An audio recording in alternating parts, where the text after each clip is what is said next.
Hello વિદ્યાર્થી મિત્રો, નમસ્કાર. આપણે ગયા લેક્ચરમાં કુલ 3 લેક્ચર જેવું પાઠ નંબર એટલે કે ચેપ્ટર નંબર 5 ની અંદર કુલ 3 લેક્ચર જેટલો અભ્યાસ કર્યો. હવે આપણે વાત કરીશું વિદ્યાર્થી મિત્રો કર્મચારી વ્યવસ્થાની પ્રક્રિયા. છેલ્લા લેક્ચરમાં આપણે કર્મચારી વ્યવસ્થાને માનવ સંસાધન સંચાલનના ભાગ તરીકે આપણે તેની સમજૂતી મેળવી, જેમાં કર્મચારીઓને લગતા આયોજનને લગતી બાબતો અને તેમના વળતર અને વિકાસને લગતી બાબતોનો આપણે અભ્યાસ કર્યો, જે 3 ગુણનો પ્રશ્ન હતો. હવે વિદ્યાર્થી મિત્રો, આપણે કર્મચારી વ્યવસ્થા કેવી રીતે કામ કરે છે, કર્મચારી વ્યવસ્થાની પ્રક્રિયા કેવી રીતે હોય છે. કર્મચારી વ્યવસ્થાની પ્રક્રિયા પણ જેમ આપણે આગળ આયોજનની પ્રક્રિયા જોઈ હતી, વ્યવસ્થા તંત્રની પ્રક્રિયા જોઈ હતી, જેના મુદ્દાઓ ક્રમમાં આવતા હતા, તેમજ અહીં કર્મચારી વ્યવસ્થાની પ્રક્રિયા પણ ક્રમમાં જ આવે છે, કે જેના માટે આપણે અલગ અલગ પ્રકારના મુદ્દાઓને ક્રમવાઇઝ અભ્યાસ કરવાનો છે. તો એમાં સૌથી પહેલું આવે છે ભરતી અને બીજું આવે છે પસંદગી. આ બે વસ્તુ ઉપર ખાસ આપણે અભ્યાસ કરવાનો છે. કર્મચારી વ્યવસ્થાની પ્રક્રિયાનું પ્રથમ પગથિયું છે ભરતી અને બીજું પગથિયું છે પસંદગી. તો આપણે અહીં સૌથી પહેલા અભ્યાસ કરવાનો છે ભરતીનો જ, કે ભરતી શું કહેવાય, ભરતીના પ્રાપ્તિ સ્થાનો કયા છે. ભરતી એટલે એકમમાં ખાલી પડેલી જગ્યાઓ ભરવા માટે જે ઉમેદવારો છે તેમને અરજી કરવા માટે આમંત્રણ આપવું. આ કર્મચારી વ્યવસ્થાની પ્રક્રિયા પણ ખૂબ લાંબી છે, પણ આપણે એમાં પહેલી બાબત ભરતી અને બીજી પસંદગી, આ બે મુદ્દાઓનો જ આ ચેપ્ટરમાં આપણે વિસ્તૃત અભ્યાસ કરવાનો છે. અને આ બેની આપણે પ્રક્રિયા પણ જોઈશું અને તેના પ્રાપ્તિ સ્થાનોનો પણ આપણે અભ્યાસ કરીશું. તો સૌથી પહેલા આપણે વાત કરીશું ભરતી માટે. શરૂઆત કરીએ ક્વેશ્ચન નંબર 4, કર્મચારી વ્યવસ્થાની પ્રક્રિયા. એક ઉદ્યોગપતિના જણાવ્યા અનુસાર સારો, અનુભવી અને કલ્પનાશીલ અને પ્રાથમિક કર્મચારી એ ધંધાની મિલકત સમાન છે. કારણ કે જો સારો અને અનુભવી કર્મચારી હશે તો એ તમારા ધંધાને લાંબા સમય સુધી ચોક્કસ લાભ પૂરો પાડતો રહેશે, એટલે તેને ધંધાની શું ગણવામાં આવે, મિલકત. ધંધાકીય એકમની શરૂઆતથી કર્મચારીઓનું ભરતીનું કાર્ય મહત્વનું બની જાય છે. કયું કાર્ય મહત્વનું બની જાય? ભરતી. કોઈ પણ પ્રકારની લાગવગ, ભ્રષ્ટાચાર કે સગાવાદ છોડી તટસ્થ રીતે યોગ્ય લાયકાત, કૌશલ્ય, જ્ઞાન ધરાવતા નિષ્ઠાવાન વ્યક્તિઓની કર્મચારી તરીકે ભરતી કરવી જોઈએ. કોઈ પણ ધંધાદારી એકમની અંદર અત્યાર સુધી જ્યારે બજારમાં હરીફાઈ ન હતી, ગ્રાહકો જાગૃત ન હતા, એવા સંજોગોમાં એ પરિસ્થિતિમાં ખાલી પડેલી જગ્યા ભરવી બહુ સરળ કામ હતું.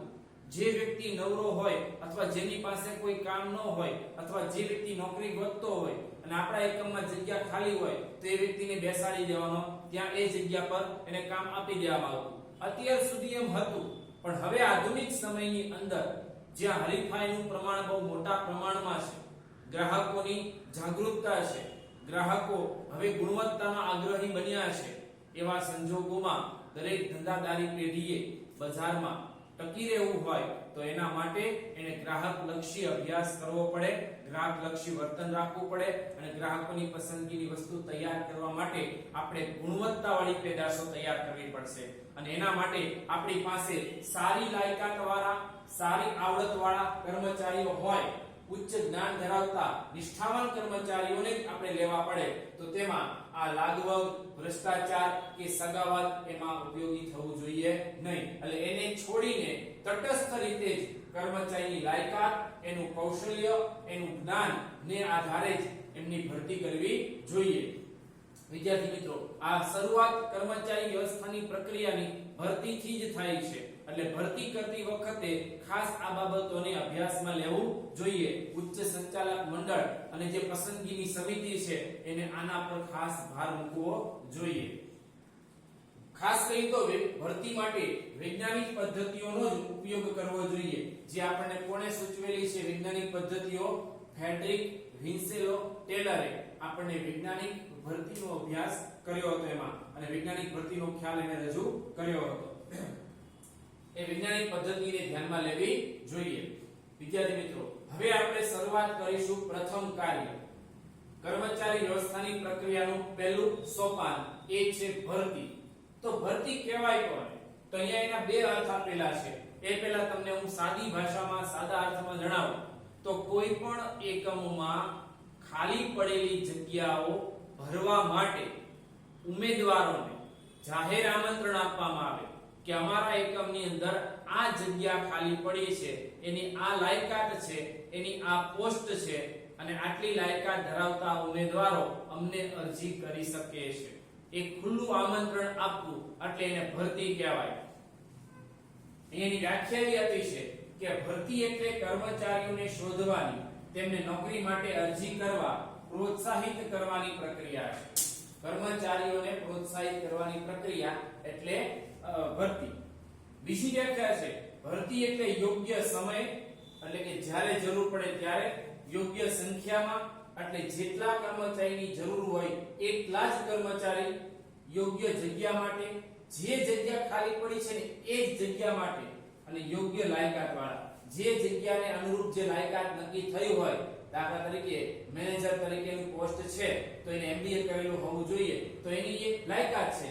એ યોગ્ય લાયકાત ધરાવતી વ્યક્તિઓ મેળવવાની પ્રક્રિયા, યોગ્ય સમયે, યોગ્ય સંખ્યામાં, યોગ્ય જગ્યા માટે, યોગ્ય લાયકાત ધરાવતી વ્યક્તિઓ મેળવવાની પ્રક્રિયા, એટલે એને આપણે શું કહીએ છીએ? ભરતી.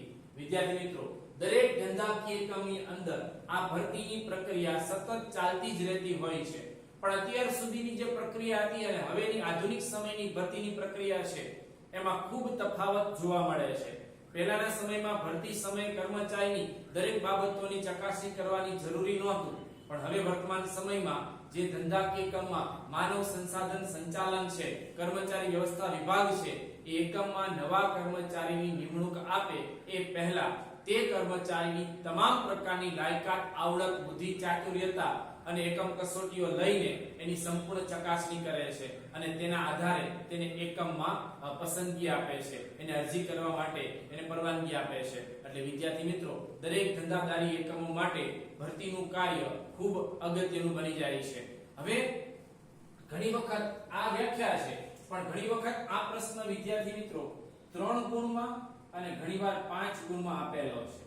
ચોપડીમાં આપણને આનો કોઈ વિસ્તૃત અભ્યાસ આપેલો નથી, પણ તેમ છતાં એ ભરતી ધંધામાં શા માટે કરવામાં આવે, કોઈ પણ ધંધામાં ભરતી કરવાની પાછળનું કારણ શું હોઈ શકે?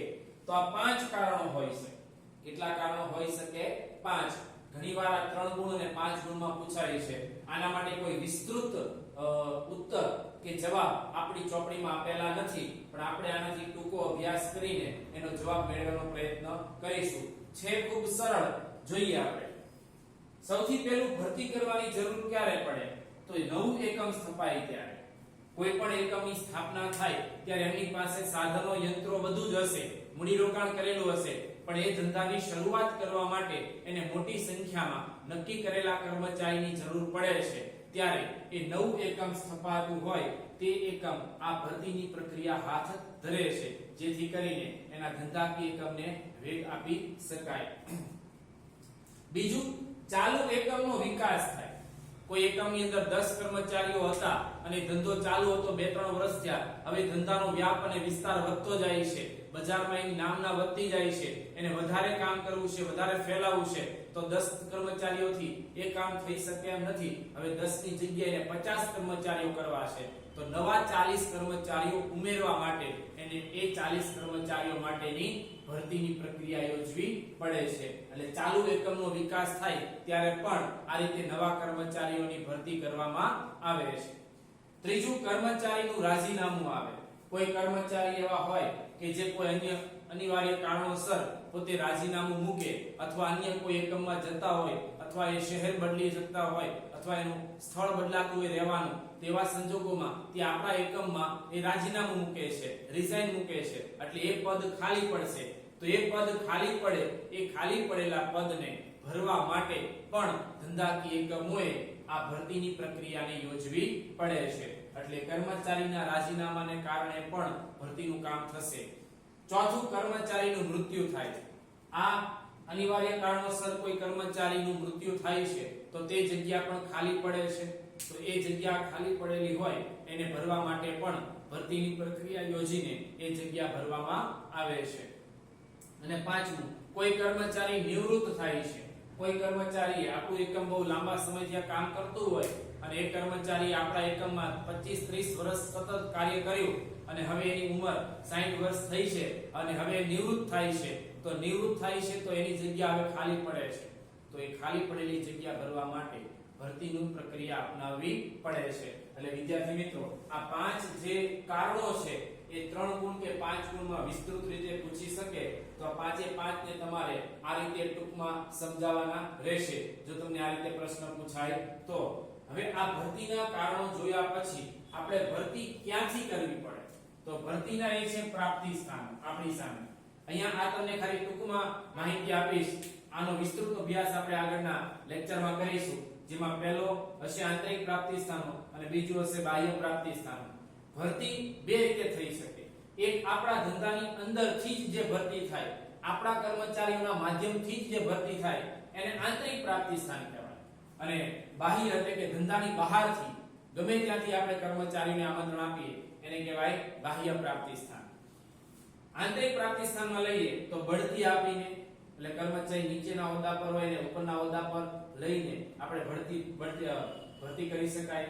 બદલી કરીને, કર્મચારીના મિત્રો કે સગા સંબંધીને તક આપીને, અગાઉ છૂટા કરેલા કર્મચારીને ફરીથી બોલાવીને રિકોલ કરવામાં આવે. બઢતી સાથે બદલી કરીને, અને છઠ્ઠું, પ્રતીક્ષા યાદી. આ 6 આંતરિક પ્રાપ્તિ સ્થાનો છે જે આપણા ધંધાની અંદરથી જ આપણને પ્રાપ્ત થાય છે.